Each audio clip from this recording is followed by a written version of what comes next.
hour. So I think we'll go ahead and get started. Welcome, everybody.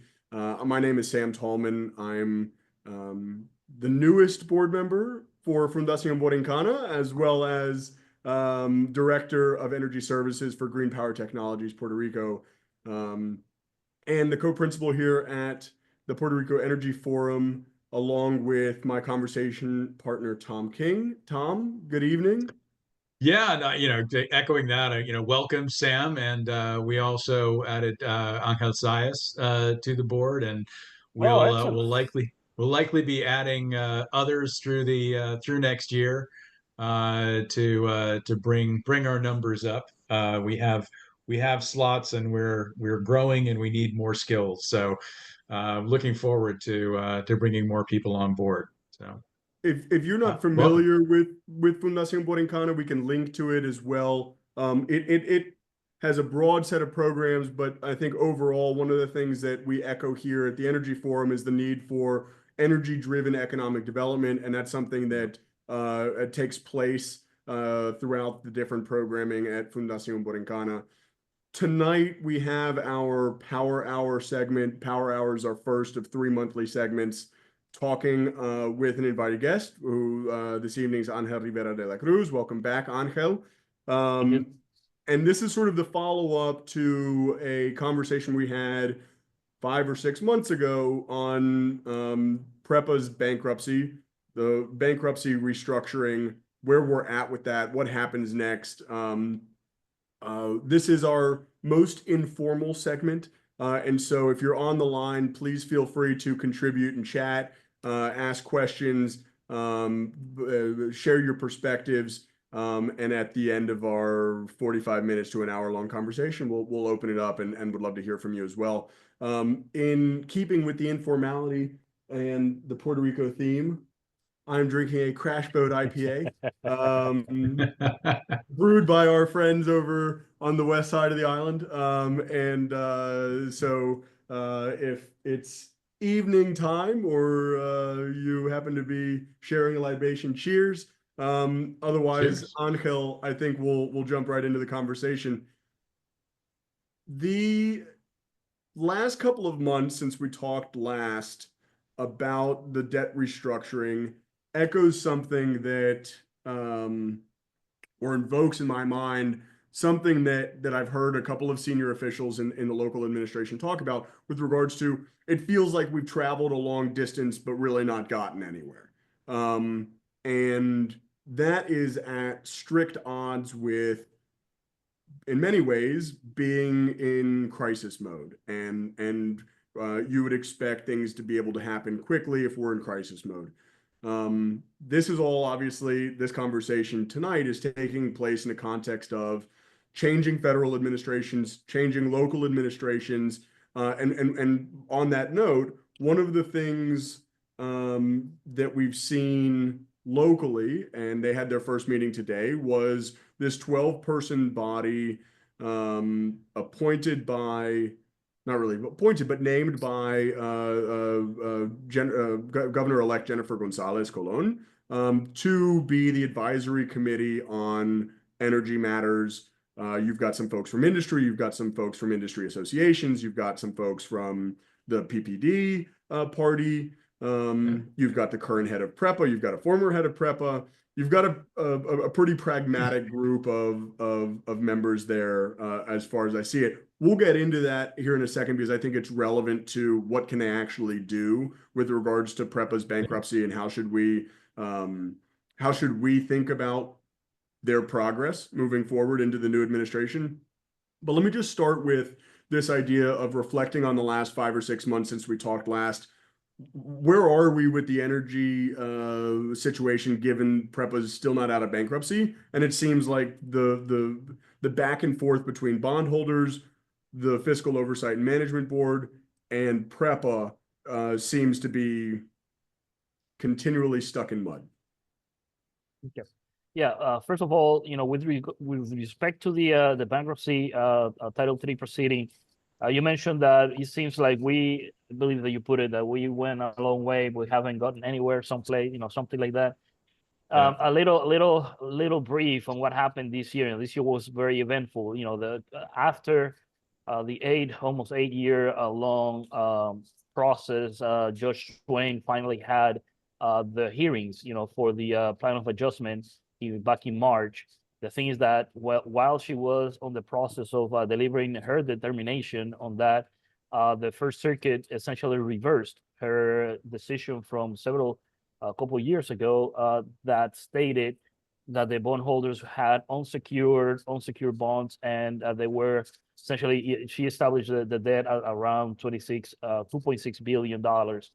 And what the First Circuit did was saying, well, you know, they are secured. Yeah. Their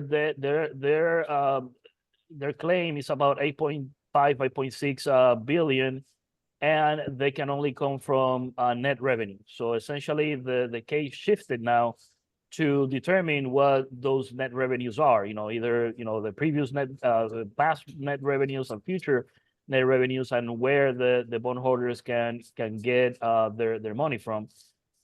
It shifted.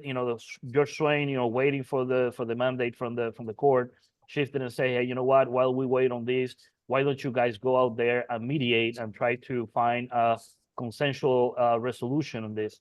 The thing is that the two parties started, very far apart, right? The FOMB said, well, you know what? They claimed that the Puerto Rico can pay 2.6 billion. The bondholder said, well, we have 8.5 billion because the First Circuit said so, and you have to set rates to pay me. And Judge Chapman, I'm sorry, Judge Shannon, just Judge Chapman just sent a report saying, you know what, the conversations were somewhat productive, but we are too far apart, and we don't think that we're going to be able to have a consensual resolution on this. So that's where we're at. The stay from the judge ends on January 31st. And on 5th of February, they're going to have a hearing on how to proceed. Now the focus has shifted on, besides the mandate of continuing mediation, see if they can essentially get to an agreement. Besides that, now they're thinking, okay, if we do not get to an agreement, how are we to proceed, right? In the sense of what will be the procedural matters or the procedural steps that we need to take in order to resolve this. There is still one issue pending from the bondholders. It was a claim to leave the state and allow them to essentially appoint a receiver for PREPA. That is something that hasn't been decided yet, and I don't, it will be speculative on how the judge is going to handle that portion. The First Circuit, in the interim, the First Circuit issued a resolution on the fiscal board request for reconsideration, and essentially they achieved the same result with a different argument, or a different sustainable, or with a different argument. They reached the same conclusion. So still we are at $8.5 billion secure bonds that can only be paid from net revenues.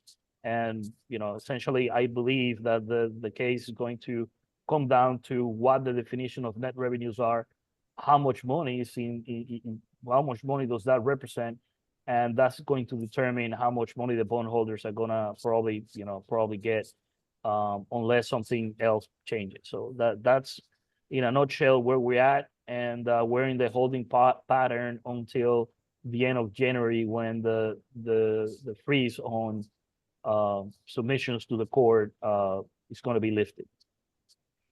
And how realistic? Yeah. Sorry, go ahead, Anhen. No, I was going to say, I don't know if that answers somewhat the question. I think it does, and I think it's a very helpful base of the pyramid upon which the rest of our conversation can build. What is the reality of the different parties being able to actually come to a reasonable decision by the end of January? That's maybe anything, 4 weeks away, but It's it not will really, be it's really 2.5, right? yeah, it will be yeah, because after tomorrow everybody's gonna go out, gonna go for about a week.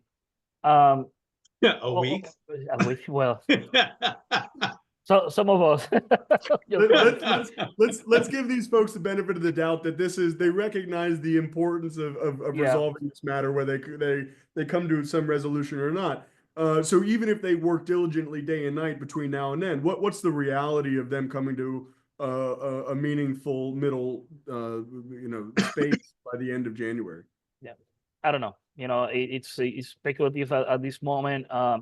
It seems like the bondholders are essentially staying to the guns, saying, well, sticking to the guns. I'm sorry, stating, hey, the First Circuit said we have this claim, and uh, as bondholders do, right? They're going to try to maximize their share of these pot.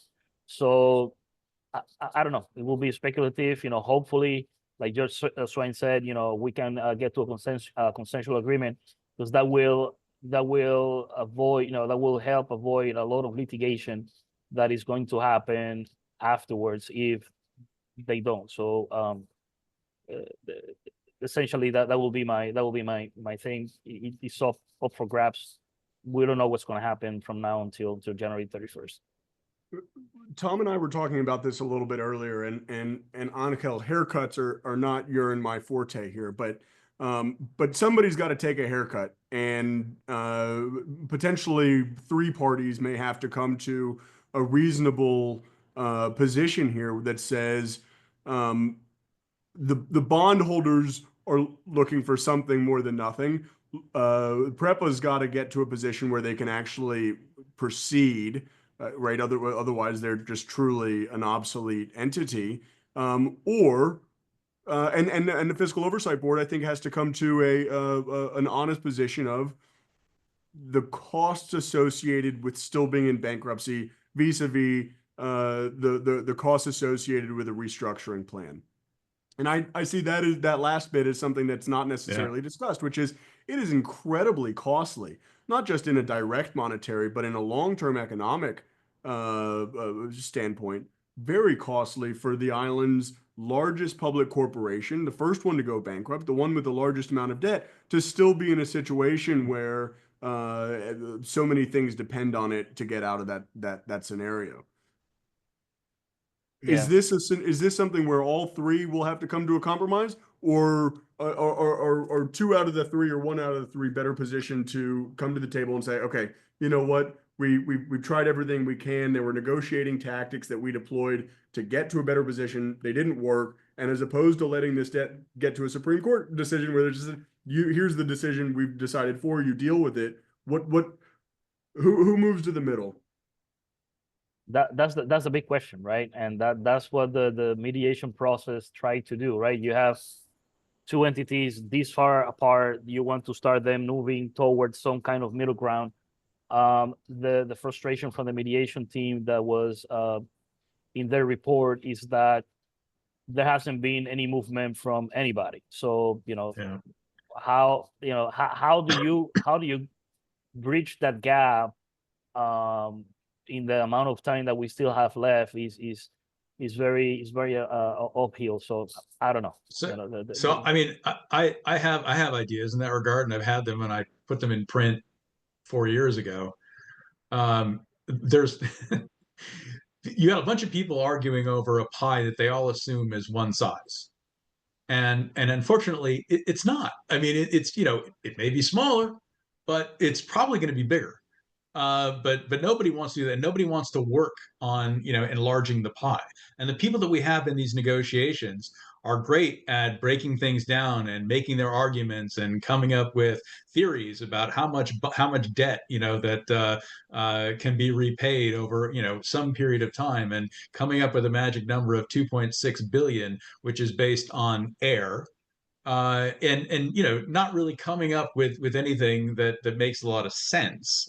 So maybe if you've got a couple of minutes, let me go through a couple of things to give you an idea and suggest that we need creative people. We need architects and visionaries and people who understand the financial system and understand the, working on both sides to actually get something done.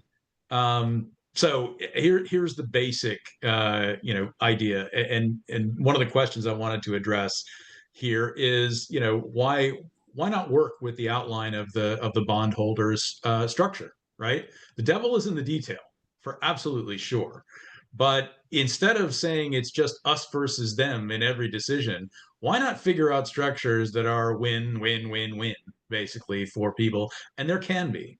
And so, there's a couple of general things I think that I wanted to mention that I've been talking about, and we've all talked about here, is that the ultimate deal can't in any way materially hinder either the evolution of the energy infrastructure system or the discretion of the government or PREB in particular to act in the best interest of Puerto Rico, right? So there can't be any binding this or binding that, or I'll throw the solar tax into that category. That's an overreach, right? You got to set something up. So I don't think that works.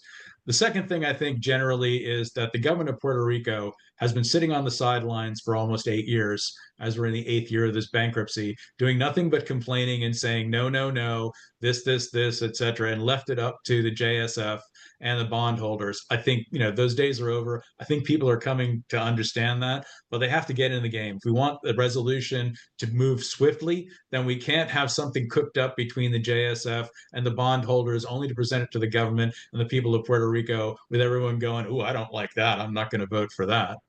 So that's another general one. The other is, I think the bondholders have actually put a proposal on the table. And without looking at the details of it, which I'm sure we'd all find objectionable one way or another, it's probably filled with overreach in certain of those categories that we've told you about. The idea of extending the maturity out to 50 years is awesome. It gives a lot of flexibility in terms of lowering the near-term payments for the people of Puerto Rico. And the other thing is $2.5 billion of new money day one for working capital to open up those federally funded investments into the grid is huge. And then the other thing I'd say is they're not as forceful in their voice of this, but they've already stipulated that they're going to do two tranches, right? One that has a high probability of being repaid, and the other that may or may not get repaid. So it's riskier, and so that structure right there is a realization that there's never going to be a deal done that day one makes you feel like there's $8 billion of bonds that have charges associated with them and conservative that you can see, et cetera. So they're signaling, right, certain amounts of position. So those are general points. More specific points, and again, most of these are are things I've said before, but I think in addition to extending the final maturity, might also consider like an interest only period for a first couple of years, so that the basic charge that is needed can be even lower to start with as things get rolling, as the improvements are made to the grid. That isn't going to change things materially for them. It will make the payments a little bit higher and the requirements a little bit higher in the future, but it may be something worth considering. The other is that well, we talked about the two tranche bond. We need to enhance the credit structure. Right now, I don't know if the regulator can do this or whether it requires legislation, but for everything, there's still too much perception and potential reality of backsliding or government meddling or whatever. If we could appoint a third party trustee to receive all of the sales and all of the income generated by PREPA, and then through an agreed waterfall agreement, make those payments, obviously first to cover operations and payment and repayment maybe of working capital, because they'll want that up there, and a few other things, and then have payments to the bondholder account. This would go a long way to assuring the future bondholders that, one, people are serious, and that the structure has a much lower perceived payment default risk, and this will help them agree to a lower interest rate, which is also important. the basic payment that, what they used to call the transition charge, people always looked at the maximum projected transition charge of like 4.5 cents or 5 cents, and that was back when people were paying 25 cents for a kilowatt of energy, and so they were all up in arms, etc. I still think it's too much, and you don't need it, right? If you're over 50 years and you have a 2 cent, for everything that's taken off the grid, right? So this is not, there's no solar tax, but if you did it as 2 cents off the grid, anybody who would use the grid as a battery and take it off for net metering should still pay the 2 cents on what they take off the grid, right? So there's your participation. No solar tax. It shouldn't bother with anybody. So on the basis of that, and from little research I did, there's about 19 billion kilowatt hours consumed from the grid in Puerto Rico. I think that was last year, but on average, somewhere in that region, right? If you apply that 2 cents to that amount, you get $380 million a year from that charge. Now, if you take $5 billion bond and you do a mortgage style repayment over 50 years, and you use, say, quarterly payments, which I think makes more sense than annual payments, you need about $340 million, right, a year to cover that. That leaves you $40 million a year that you can put into a reserve fund, a future fund that might eventually pay off some of the tranche B bonds, right, the $3.5 billion that's left over, and then you provide an upside share, right, to the bondholders. So if actual consumption goes above the 19 billion a year, they get 2 cents on that. So the amount coming in, if it goes below that, they get nothing. They only get it on what's there, right? But they get the bonus on consumption that recovers. And then the other thing is, you end up doing an upside share, again, aligning interests on the cost savings that come into the grid over the next 50 years, right? So we start applying some of the money from the federal government, and we cut line losses, right? I mean, assuming that we give them, I mean, this is a lot, but assuming that we gave them 50% of the net benefit, right? So in effect, you would never see the rates of the consumers in Puerto Rico increase beyond that 2 cent charge. But if there were operational savings, what would happen is that their rates wouldn't go down as fast.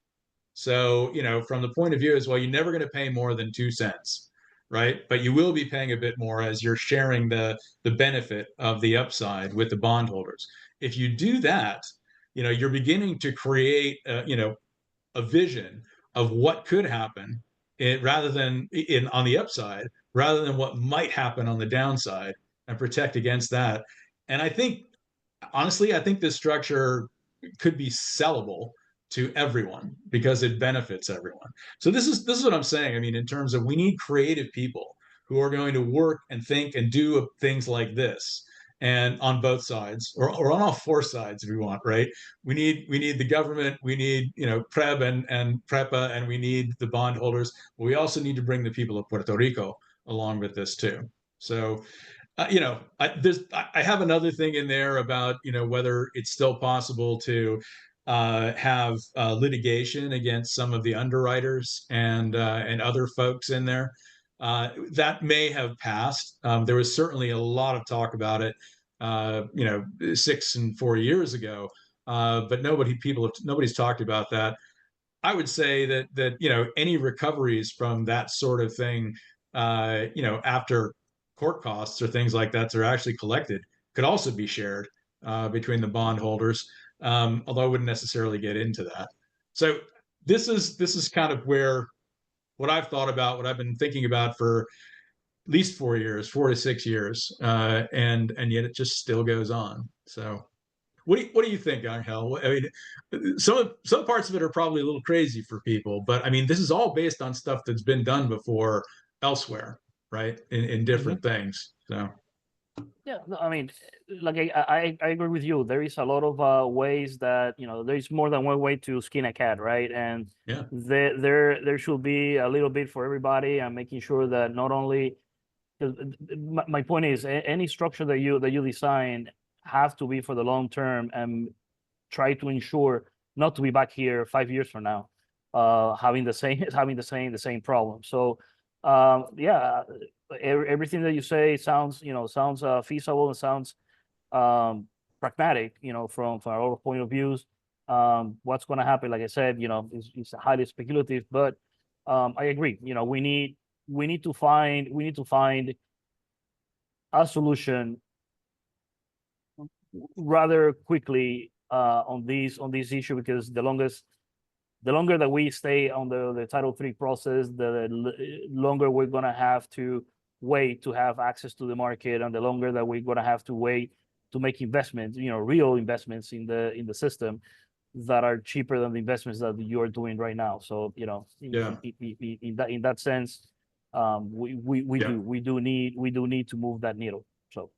And those, I think, represent the opportunity cost that Tom was talking about in terms of operational efficiencies that can be gained by immediately making a deal that stretched over the long term really make a rather significant impact, not only in terms of the cost of capital for the tranche projects or any other independent power producer that's trying to do a project in Puerto Rico at the utility scale level, but also with regards to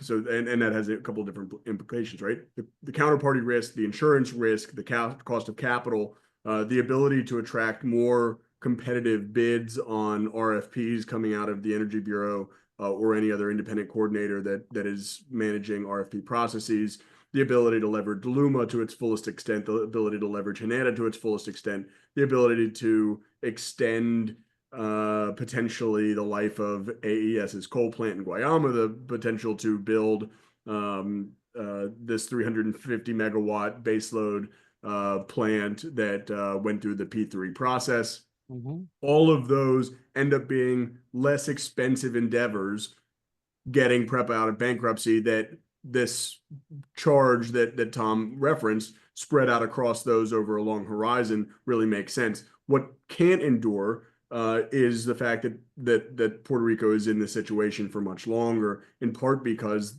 the cost of doing all of those goes up significantly the longer that Puerto Rico is in this scenario. So we have this duality of immediate action required and also a toleration for this long horizon. And I think that long horizon is particularly necessary on the political side, where we have to think beyond just the quadriennial, right? The 4-year term. We have to think longer than just, what is power going to be like in the next quarter, and what the rate's going to be like in the next quarter. But how does that map over the course of a 25-year process between now and 2050, for instance? And that is where I think, and transitioning our conversation ever so slightly towards the political implications of this, and thinking about what comes in addition to the end of the mediation period and into February, the hearing on what comes next in the absence of an agreed upon plan of the different negotiating parties, is what can actually be done from a political standpoint on the short to medium term to encourage or instill greater confidence in what seems to be strictly out of the political process, which is the negotiating process, or the negotiating elements of the bond. One last thought, and then Annika, I'm going to give you the floor here, is, I've been calling for a Churchillian like figure to be able to say the dark days are ahead. And you elected me to help navigate through the darkness. And that's what I'm here to do. It's not going to be easy. It's not going to be cheap, but here's what we're going to be able to do. And don't worry, we're going to make sure that you're informed throughout the whole process, and we can let you know what is in our control and what we're able to do about it. Beyond that, what does the new administration here on the island do with her new 12-person advisory committee to move the needle with regards to energy? Yeah, well, But by the way, about half of them are members of the Energy Forum, so we're going to interview them too. This is not just a gift for Judge Swain, it's a gift for them on our thoughts as well. So, and yours, Angel. First of all, the governor selected 12 highly qualified people to sit down and do a very, very difficult job, right? That evaluation is going, first of all, it has to be done over a short period of time, which, they're not going to have a lot of time to digest or to try to come up with things. It's a changing paradigm, right? If you continue doing the same things, you're not going to get different results. So hopefully, the fact that it's a wide spectrum of professionals, I think is going to have a lot of different perspectives into it, and hopefully we can get like a good path forward from the positions that we are right now. So we'll see. Let's be hopeful, and hopefully we get something concrete out of there, and see what happens. Was there anybody that you were surprised to not see in that 12-person body?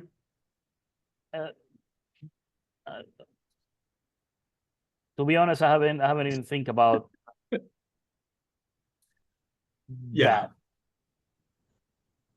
that. We talked about this earlier too, and I think I had the same reaction. It's like off the top of my head, like no, right? I mean, you could imagine that there might be people that you'd want to appoint that have worked around, like the business interests and other things in the past. Whether it's a Thomas Torres Placa, who we don't think was on there, a Mark Swatch, who's not on there, but has talked, have talked sense about things and have been balanced and rational and reasonable in their approach.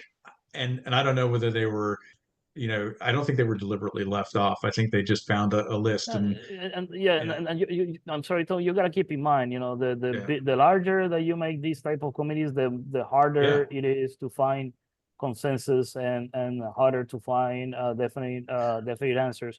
Like I said, it's a wide range of professionals from different backgrounds that will provide different perspectives. You have CPAs, you have engineers, you have people from the industry, you have former PREPA CEOs, you have the current PREPA CEO. You have a wide range that will provide perspectives from different point of views, and whatever comes out of there, who knows, and one thing is, like I said, we need to find solutions. We need to find solutions quickly, and more than that, more than the committee, we need to make the decisions that have to be made, not the decisions that are convenient or the decisions that are politically convenient. Right now, we are backed into the corner, into the proverbial corner, in which our options are extremely limited, and there are things that are not going to be very popular that have to be done, and we need to make them. You know what? We reach that point, right? We are at the end of the rope, and if we don't do that, the consequences are going to be far worse. So making the hard decisions and making it's not easy, but somebody has to. I was talking to a mutual friend of ours earlier this afternoon about and asked that same question. He said, and we don't know if they were asked and they said hell no, right? So there may also be people who opted out of this for a variety of reasons. Angel, on that last note that you just offered, what are key decisions in your mind? What would be the top couple of decisions that need to come out of this body on the immediate basis? Well, I cannot talk about the body, but I can talk about the actual system. Sure. And one of the things is that if you look at the last two budget procedures, I'm talking about the FY25 and the FY24 budgets, for the system. I'm talking about for the operators. I'm not here to say X operator is good or X operator or Y operator is bad. I'm talking about the system. For this year, the government had to identify $75 million because the current rate was not sufficient to Yeah. provide for the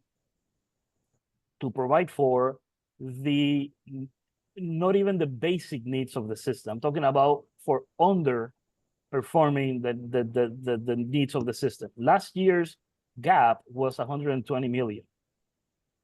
The rate, and I've been saying this since 2021 when I voted against the initial Luma budget, the rates are insufficient Yeah. to sustain our operation. And that is a decision that has to be made quickly, because the degradation, if you continue to operate the system like this, it's Yeah. going to continue to degrade. It's going to continue because you are not putting in the money that, and I'm not here to say the operators are good, the operators are bad, they're doing an amazing job, they're the worst thing on the face of the earth. All I'm saying is that there are specific needs that are not being satisfied Yep. because the rate is insufficient, and it has been insufficient for a while. And it's a So- horribly dangerous precedent to set and, So and that- continue and to continue to subsidize. So that it's one thing that needs to be tend to immediately. It's one of the hardest decisions that I had to make back in 2017 when I signed the rate order saying, yes, we're going to raise rates by about 1 cent. Okay, so what I'm saying is that beyond the philosophical thing of what needs to be done, we need to actually do it, and this is one of those things. The other thing is we have to sit down, and this is gonna sound really, really bad, but we have to sit down and really think about our generation resources in the short period, in the short term. Yep. I wrote a column about the precipice that we are fast approaching in 2027 when AES has to shut down because of the public policy that we need to stop using coal. You know what? It's an amazing policy. Is it pragmatic to do that? Because right now we have nothing in the pipeline to substitute that amount of base load generation that is the cheapest generation. And I'm not here to advocate to repeal the law that prohibits that. I'm here to say we are going to face a real problem 2 years from now. So, I mean, 3 years from now, and there is nothing in the pipeline to substitute that. That's a very tough decision as well. And by the way, the boat sailed on keeping AES. They are leaving, and they have taken because you don't shut down a plant in 2 months. Okay, that is a process that already started, and they are leaving. So essentially, that asset is gone. So we have to identify how we're going to supply that. And again, this is base load generation that can be dispatched at any time of the day. That is one of the cheapest, if not the cheapest, unit that we have.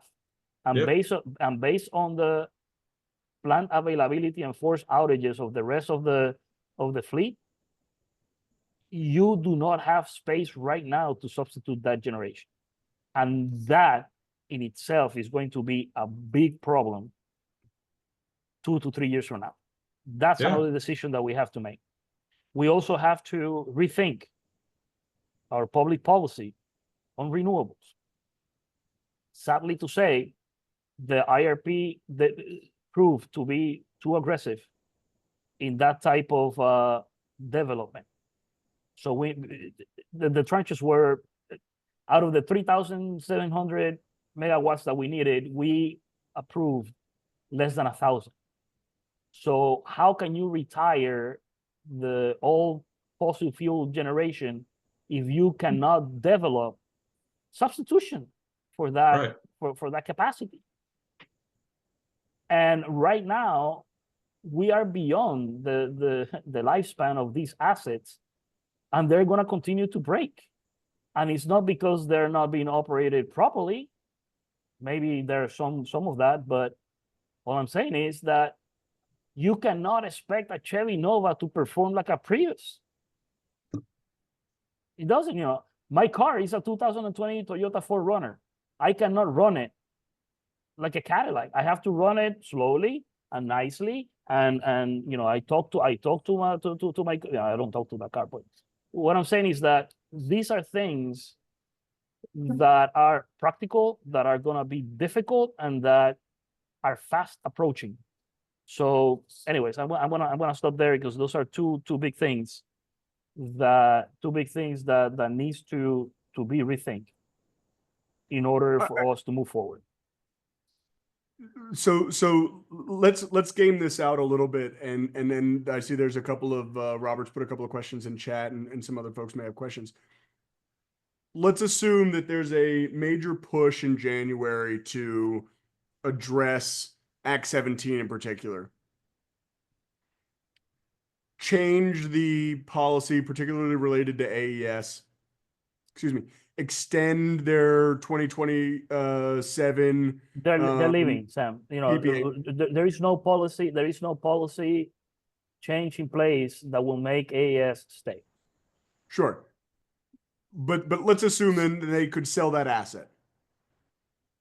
Well, they're not going to sell the asset. They want the asset, right? So they're going to hold on to the position where it is, the interconnection, all of that is value to them. So it's really just a question of, they've already started shutting down. They've made the plans. Can these plans be reversed? At great cost and great effort and at great contribution. The other thing that AES has hanging over them are a bunch of lawsuits and a bunch of liabilities and a bunch of cleanup. And one of the things that they could, potentially get out of a negotiation to keep the place open effectively is either a cap, a waiver, and a cap on any new liabilities associated with operating that. And, that might be what I would be looking for if I was AES, right? So, that's I think precisely where I was going with this, which is AES right now is in a particularly interesting negotiating position, right? Yes. Yeah. People are begging at their doorstep to stay on, which means that they get to basically name their price. It's a seller's market, right? The challenge then becomes, what does and I think this is an interesting hypothetical. What does the Energy Bureau do when it rethinks a whole series of project bids that they previously canceled on average around 17 cents in tranche 3? They've issued tranche 4. They basically said, nope, we want it to be 12 to 14 cents per kilowatt hour. The average, and when we break this down into a variety of different sectors, but the average across the United States right now is 16.83 cents per kilowatt hour. So we are in a position where we're now asking for well below the national average. That's skewed by a couple of jurisdictions. But there's the cost on whatever happens to AES, whatever power is produced there is going to be well above the 8 cents they're currently producing it at. And at some point, I think one of the other hard decisions, Angel, to your list is, and to the rate insufficiency, is that what's more expensive, high cost power or no power, right? And so how many of those bids end up coming back into the fold and say, really, if we take another look at those bids in 3 years, 2 years, we'd be lucky to get a 17 cent per kilowatt hour bid.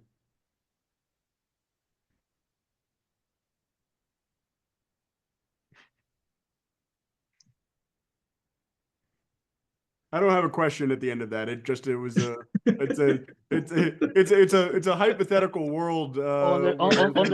Understand the statement, but still, no, understand the statement. Let's put it that way.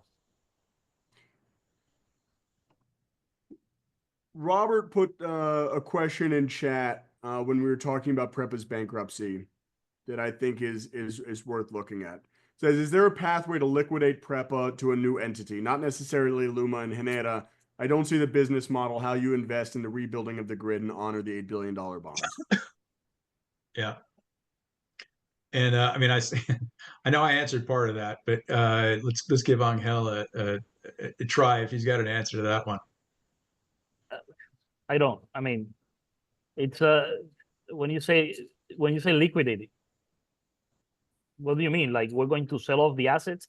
Back in 2018, when after Act 120 was passed, the P3 did a market sounding for the generator. You know that Act 120 says you can either find an operator or you can sell the generation assets.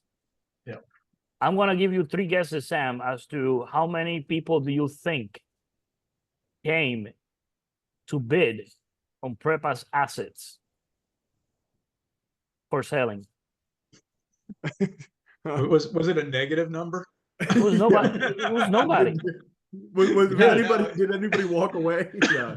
I think there were only what, like 9 or 10 people that showed up for the conference for the operator role, and I think there were 4 bids and only 2 were qualified or something like that. But it was essentially that. It's the same thing. It's the same thing with the operation of the TND system, right? Yeah. There is a big call for certain actions to be taking place. Yeah. For the Luma contract, 4 companies came in. 2 of them said no way, and one of the 2 that were remaining said, well, I could do this, but we need X amount of money, so you need to raise rates. Right. That was the story. And I believe that all the calls for different actions are predicated on the basis that we're going to find somebody else to come and do this. Well, and that's sort of the silliness. Yeah. So our reality is this. We have a system that, we have $8 billion assigned to it. Only $1 billion has been spent, so about 12% has been spent. So meaning our TND system is 90% the same system as in 2017 after Maria. That's a big statistics. Nobody has said that. Number 2, we have Chevy Novas from the 70s generating at 13,000 BTU per kilowatt hour heat rates that are way beyond their useful life, and now they're falling apart, and everybody's very surprised that they're falling apart. So, if we continue down that path, we're gonna get the same results that we have had in the last several years. It's gonna look like Cuba right now, right? With everything falling apart and they're not being able to generate electricity, and you got long blackouts, and it's ongoing, and people aren't actively reporting every day. Sorry, I love the Chevy Nova. I actually had a Chevy Nova. Oh, they were beautiful cars in the 70s. 79 and 80. Like, it was a 76 Nova. It was already like 4 years old, etc. But that thing, it got me to A and B mostly. But there was a problem with the alternator at one point where like the spark didn't quite work. And so, sometimes I'd turn the key and it wouldn't start, and have to pop the hood and go in. And I kept the screwdriver in my car so I could actually make the electric connection across the things at the front of the alternator so the thing would start up. And sometimes that didn't work. And so I would actually put my foot in under the hood, give it a few good swift kicks to jog the wiring, and then try it again. And then it would work. So you know what? That's exactly the same thing that we are doing right now with our fleet. It's a great metaphor. Percussive maintenance. Simile. Yeah. The question is, or additional question is, how does New Fortress's potential bankruptcy play into this whole mix? And is it just another? Sorry, as a follow up on that, is this another example of the island writ large issuing uncompetitive RFPs or not doing due diligence into the winners of certain First of all, whenever you make a decision on an RFP, you made it with the information that you had at hand, right? So, hindsight is 2020. If we go back and say, oh, now New Fortress is having problems. The contract have several clauses that states that one of the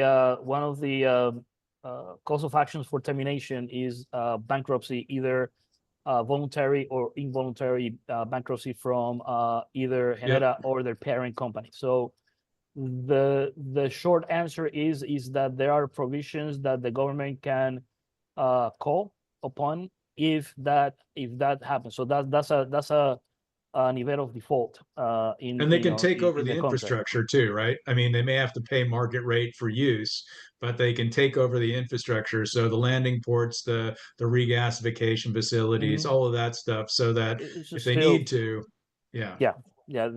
So those that provision is in place. Again, it's the immediate effect is gonna be that.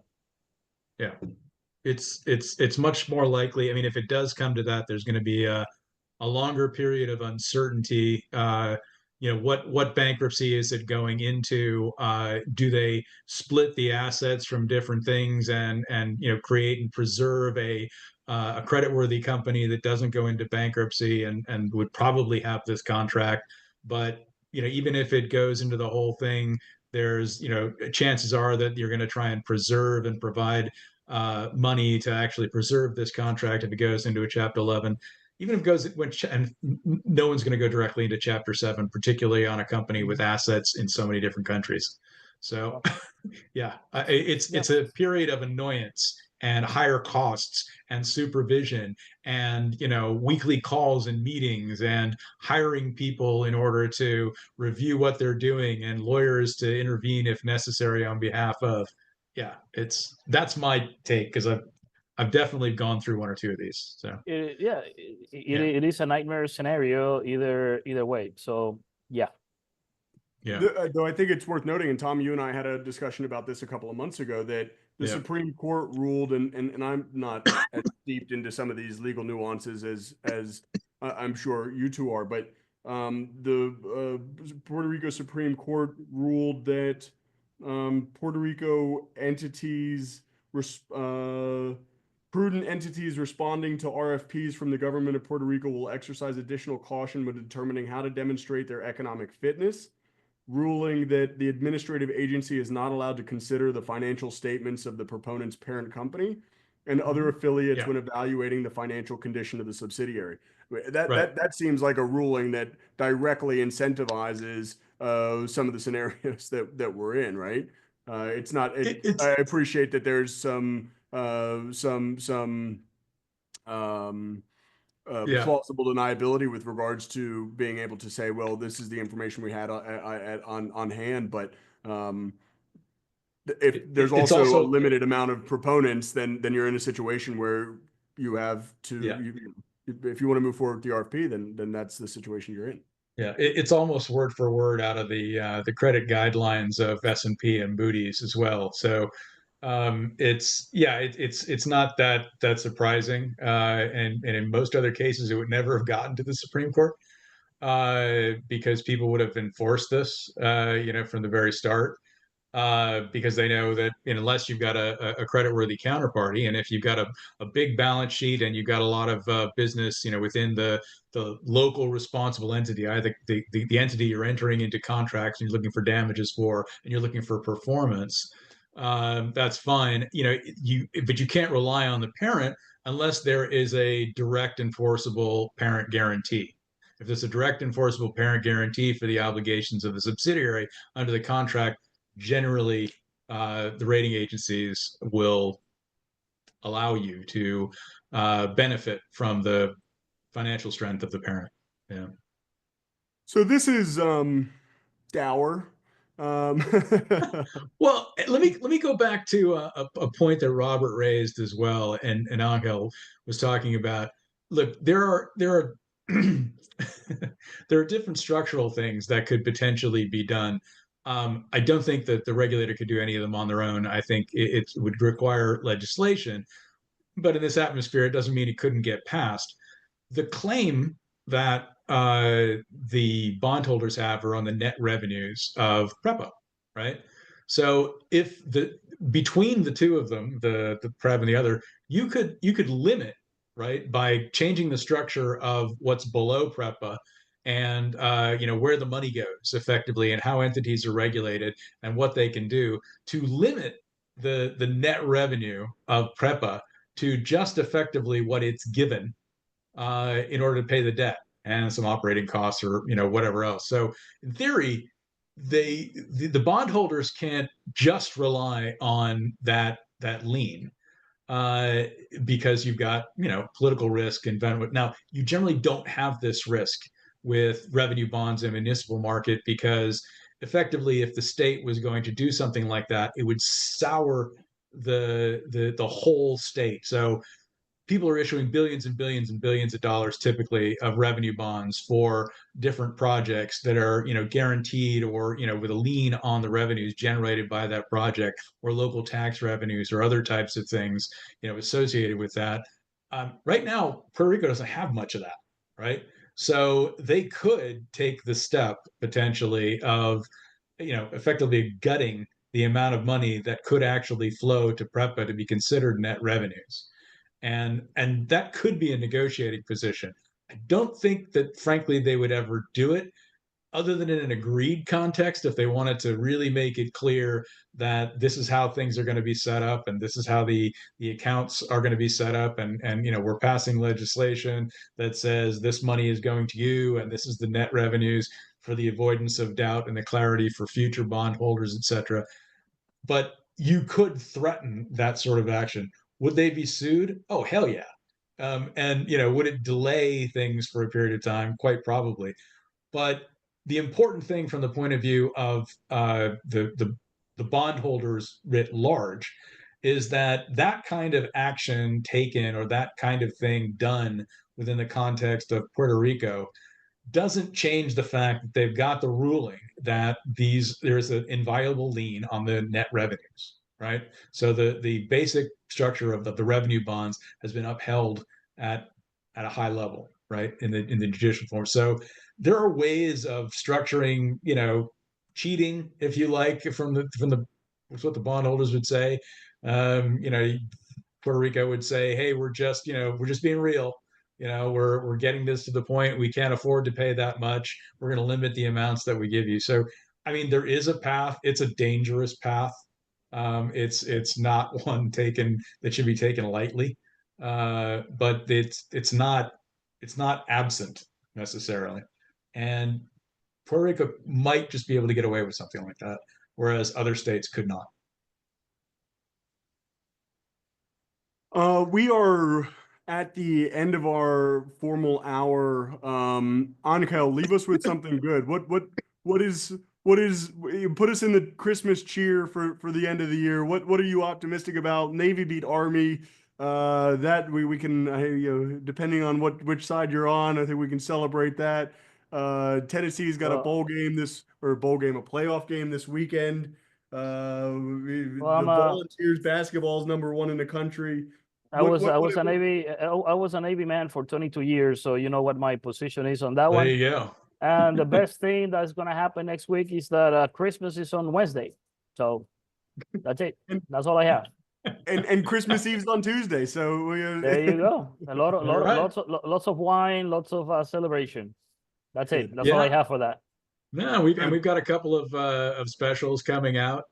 Day after Christmas is when we would normally have the Puerto Rico Energy 360. We've got a special segment, Elephants in the Room, with Gemares Martis from Glenn, and she's flipped the script, so she's actually interviewing Sam and I about some of these issues. And then of course at the end of the year, for the others, we're going to be putting out I don't know if we've described what it is yet, so we're going to be putting something else out as an added value. yeah. So in many of our segments throughout the year, we've had an after hours segment where after the formal hour of programming, we have a couple of minutes of exchange with members and our guests, and sometimes that conversation goes on for up to an hour in some occasions. But Yep. you know, the end of year special will be an after hours compilation of some of the best bits. And we also will be announcing some changes that are coming up to the Energy Forum in the new year.